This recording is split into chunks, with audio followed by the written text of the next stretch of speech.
তেজীমলা, তুমি মানুহৰ মাজলৈ দুনাই ঘূৰি নাহিবা আৰু দেই। মোৰ যে মানুহৰ মাজত থাকিবলৈ কি মন নোযোৱা হ'ল। হিংসা আৰু খোৱা কামোৰাই মানৱতাৰ পৃথিৱীখন কলুষিত কৰিলে। এতিয়া মাথো স্বাৰ্থপৰতাই দেখা যায়। মোৰ আপোন বুলিবলৈ কোনো নাই, কেৱল নিজক লৈয়ে সকলো ব্যস্ত। মানুহক বিশ্বাস নকৰিবা। প্ৰকৃতিয়ে তোমাক মৰম আৰু ভালপোৱাৰ মূল্য দিব, কিন্তু স্বাৰ্থপৰ মানুহে কেৱল প্ৰয়োজন পূৰণ কৰিবলৈকেহে সান্নিধ্য গঢ়ে। আন সকলো মিছা।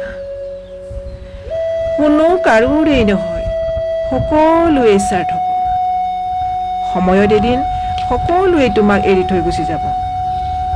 মাথোন স্বাৰ্থৰ বাবেই তুমি এতিয়া কাৰোবাৰ মৰমৰ, কাৰোবাৰ আপোন সম্বন্ধৰ।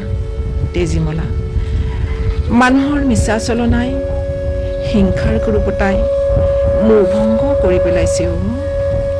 সঁচাকৈয়ে ময়ো যদি তোমাৰ দৰে প্ৰকৃতিৰ মাজলৈকে গুচি যাব পৰা হ'লে, মই প্ৰকৃতিৰ মাজলৈকে গুচি গ'লোহেঁতেন।